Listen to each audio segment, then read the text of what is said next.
ஓம் நம சிவாய. வணக்கம். நான் ஜோதிடர் மகேஜி பேசுகிறேன். குலதெய்வத்தை நீங்கள் விடுவதில்லை, அதாவது நீங்கள் கைவிடுறதில்ல, உங்களை தான் குலதெய்வம் கைவிடுகிறது அப்படிங்கிற தலைப்பில் நான் இதில் பேசியிருக்கேன். ஏன்னா குலதெய்வங்கிறத வச்சு நிறைய குழப்பமான செய்திகள் வந்துகிட்ருக்கு. குலதெய்வம்னா என்ன, குலதெய்வம் எப்படி ஒருத்தருடைய ஜாதகத்தில் வரும், வாழ்க்கையிலே வரும் ஜாதகங்கிறதோட அந்த குலதெய்வத்தினால என்ன பிரச்சனை வரும். குலதெய்வம் சில பேர் எனக்கு தெரியல, கஷ்டமாக இருக்குது, பிரச்சனையாக இருக்குங்கிறாங்க. சில பேர் குலதெய்வத்தை நான் கும்பிட்டுக்கிட்டு இருக்கேன், எனக்கு பிரச்சனையாக இருக்குது அப்படிம்பாங்க. சில பேர் குலதெய்வம்னா என்னன்னே தெரில, ஆனால் எல்லோரும் குலதெய்வத்தை பற்றி கேட்குறாங்க அப்படின்னு சொல்லிகிட்டு இருக்காங்க. இந்த குலதெய்வம்னா என்ன, குலதெய்வத்தினால என்ன பிரச்சனை வரும், குலதெய்வம் பிரச்சனையாக இருந்தால் எப்படி இருக்கும், ஒரு ஜாதகருக்கு எப்படி இருக்கும் அப்படிங்கிறதுக்கு ஒரு தெளிவான விஷயத்தை இந்த பதிவில் நான் சொல்லியிருக்கேன். நான் சொல்கிற மாதிரி எத்தனையோ பேர் குலதெய்வத்தை பற்றி பேசியிருப்பாங்க. இருந்தாலும் நான் இப்போ இதில் ஒரு வித்தியாசமான ஒரு நல்ல விஷயத்தை இதில் சொல்லியிருக்கேன். அதனால் இந்த பதிவில் நீங்கள் கேட்க போகிற விஷயம் உங்களுக்கே புதுசாக தான் இருக்கும். குலதெய்வம், இப்போ குலதெய்வத்தை கும்பிடலன்னா வீட்டில் சரியான ஒரு வாழ்க்கை நிலை இருக்காது. திருமணம், பொருளாதாரம், கல்வி, வேலை எல்லாத்துலேயுமே பிரச்சனையாக இருக்கும், வாழ்க்கை நிலையே சரியில்லாமல் தான் இருக்கும் அப்படின்னு எல்லாம் சொல்கிறாங்க. ஆனால் அது உண்மை தான். குலதெய்வத்தை கும்பிடலன்னா பிரச்சனையாக தான் இருக்கும். சரி, அப்படிப்பட்ட குலதெய்வத்தை ஏன் கும்பிடாமல் இருக்காங்க? எல்லாமே பிரச்சனையாகக்கூடிய ஒரு கடவுளை ஏன் கும்பிடாமல் இருக்காங்க? பிரச்சனையை தரக்கூடிய கடவுளை போய் ஏன் கும்பிடாமல் இருக்காங்க, ஏன் கும்பிட முடியல அப்படிங்கிறது எல்லாருக்கும் புரியவே இல்லை. குலதெய்வம் எங்களுக்கு தெரியலை, நாங்கள் பல தலைமுறையாக கும்பிட்டு இருந்த குலதெய்வம் தாத்தா காலத்துலேயே இல்லை அப்பா காலத்துலேயே நாங்கள் விட்டுட்டோம், அது எங்கே இருக்குன்னே தெரில அப்படின்லாம் சொல்லுவாங்க. அதே போல் பார்த்திங்கன்னா சில பேர் வெளியூர் வெளிநாட்டுக்கெலாம் போன பிறகு இந்த குலதெய்வத்தை பற்றின விஷயம் தெரியாமலே போயிடும் அவங்களுக்கு. குலதெய்வம் எங்கே இருக்குன்னு தெரில, அதை கண்டுபிடிக்கணும் அப்படிம்பாங்க. இதெல்லாம் குலதெய்வத்தை அவங்க குலதெய்வத்தை கும்பிட்டா நல்லா வந்துடலாம் அப்படிங்கிற ஒரு எண்ணம் எல்லாத்தையும். குலதெய்வத்தை எப்படியாவது கண்டுபிடிக்கணும் அப்படிங்கிறதுக்கு எல்லாருமே முயற்சி செய்கிறாங்க. அதுவும் இப்போ யூடியூப்லலாம் நிறைய விஷயங்கள் எல்லாருக்கும் தெரிய ஆரம்பித்தோன்னே குலதெய்வத்தை பார்த்தின அக்கறையெல்லாம் எல்லாருக்கும் வந்துடுச்சு. நம்ம கஷ்டப்படுறதுக்கே காரணம் குலதெய்வத்தை கும்பிடாது தான் அப்படின்ட்டு சில பேர் குலதெய்வத்தை போய் பார்க்குறாங்க. சில பேருக்கு தவறான குலதெய்வம் தெரியுது, இல்லைன்னா ஏதோ ஒரு குலதெய்வத்தை கும்பிட்டுக்கிட்டு இருக்காங்க. இப்படி பல வகையில் இருக்குது. ஆனால் இந்த குலதெய்வம்னா என்ன அப்படின்னா, குலதெய்வம் அப்படிங்கிறது ஏற்கனவே எந்த ஜாதகர் ஒருத்தருக்கு குலதெய்வம்னு அவர் சொல்லணுன்னா அவருடைய மூதாதையர்கள், அதாவது முன்னோர்கள், இந்த ஜென்ரேஷனில் வரவங்க வாழ்ந்து அவங்க இறந்து போயிருப்பாங்க, அவங்க தான் குலதெய்வமாக இருப்பாங்க.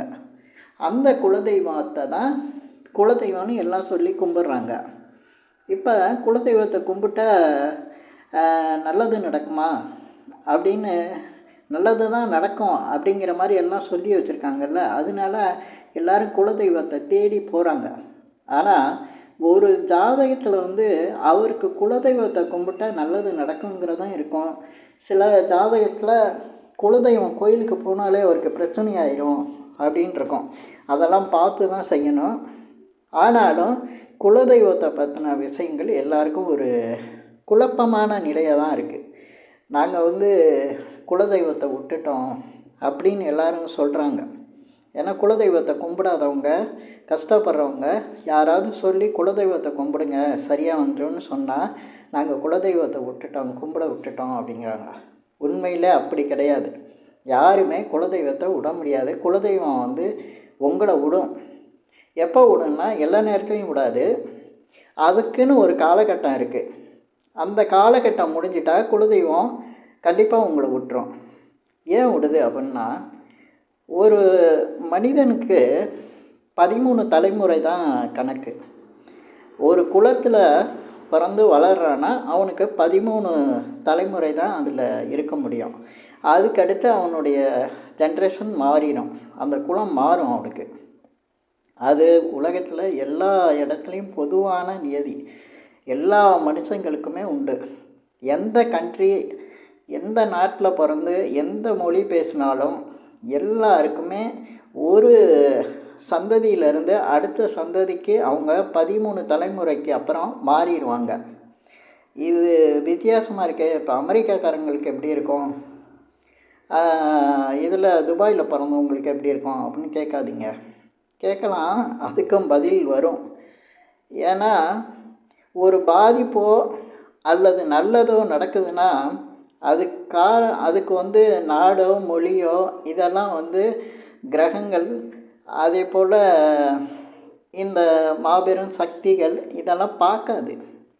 ஏன்னா அதுக்கு ஒரே உதாரணம் சொல்லணுன்னா, கொரோனா நோய் வந்து உலகம் முழுவதும் பரவி இருந்தது. ஆனால் அந்த நேரத்தில் அதுக்கு வந்து அமெரிக்காவுக்கு போக மாட்டேன், துபாய்க்கு போக மாட்டேன் நான் இருந்தது.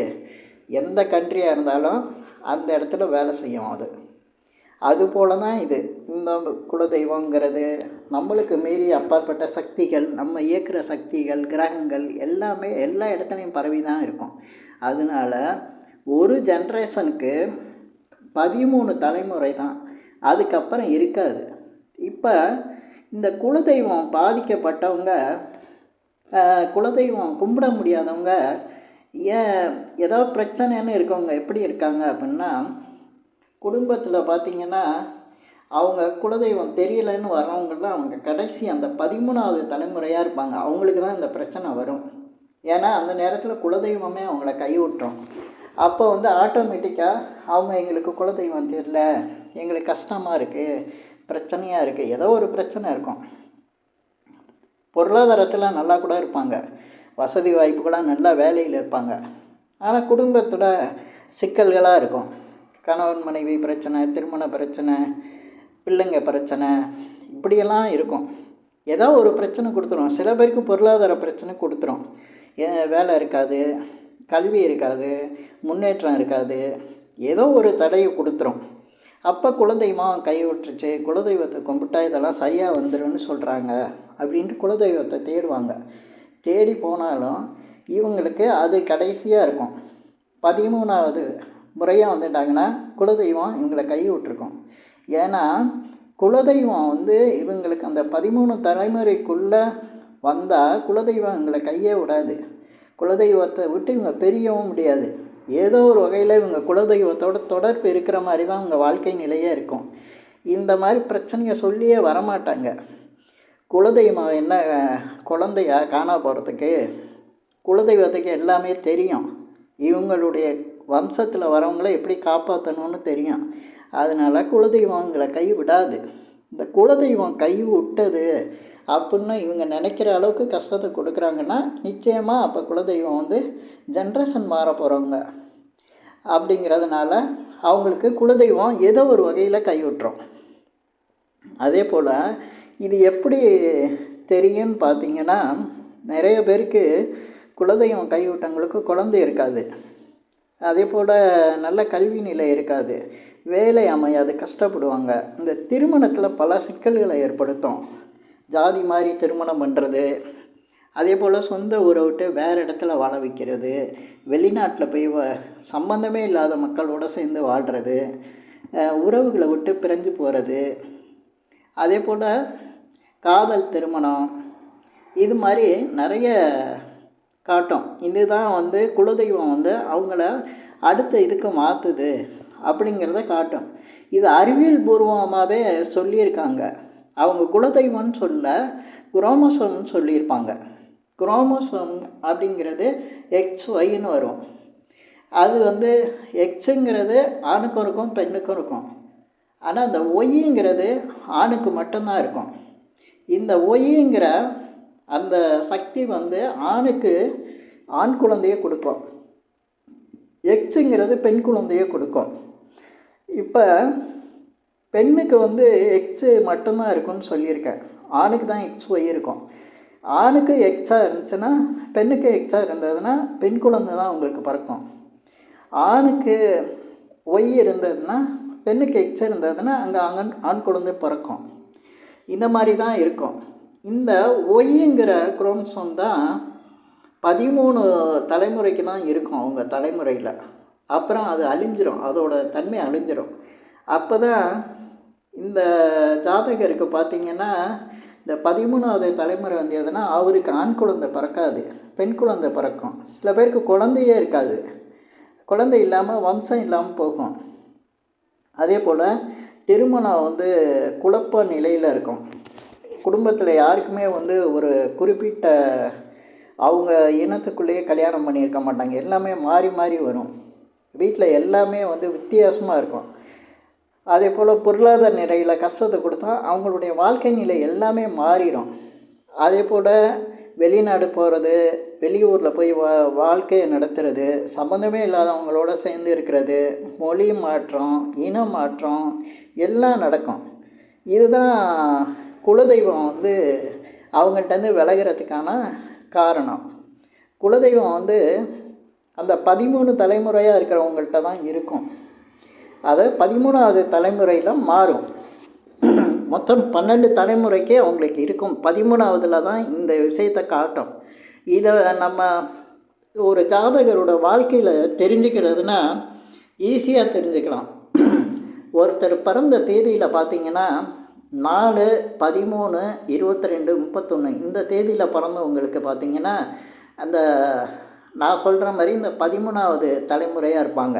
அவங்களுக்கு திருமணம் எல்லாமே குழப்பமாக பிரச்சனையாக இருக்கும். அது ஆண் குழந்தையாக இருந்தாலும் பெண் குழந்தையாக இருந்தாலும் நீங்கள் பாருங்கள், 4, 13, 22, 31 அதாவது 4ஆம் எண் கூட்டுத்தொகை அது வந்து ராகுவை குறிக்கும்.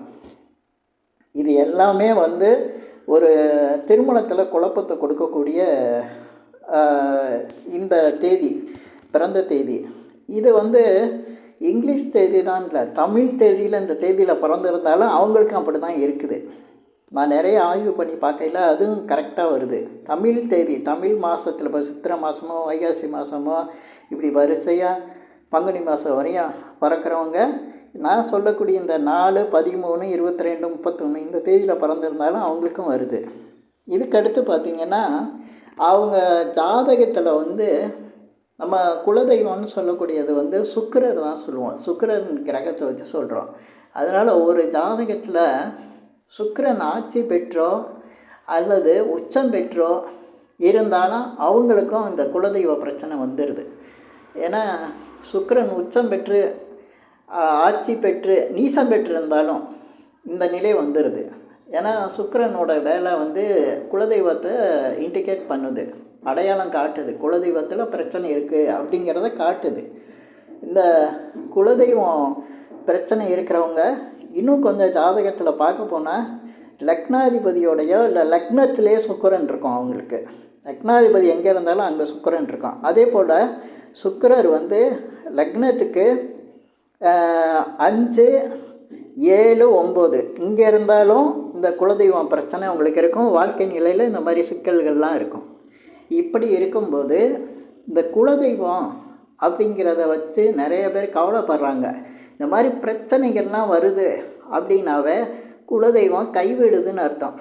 இதை நீங்கள் தேடி போய் என்னதான் போய் அங்கே குலதெய்வத்தை வந்து கும்பிட்டாலும் அதில் நல்ல சில விஷயங்களும் இருக்கும், ஆறுதலானது, மனசுக்கு கஷ்டம் இல்லாமல் இருக்கும். ஆனால் ஜென்ரேஷன் மாறினது நீங்கள் பாதிக்கப்பட்ட பிறகு தானே போகிறீங்க. உங்களுக்கு அந்த பாதிப்பு இருக்கும் இல்லை.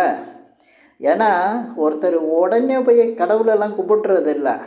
அது எந்த கடவுளாக இருந்தாலும் மனுஷங்க பாதிக்கப்பட்ட பிறகு தான் போகிறாங்க. அந்த பாதிப்பு அது நடந்துருதில்ல.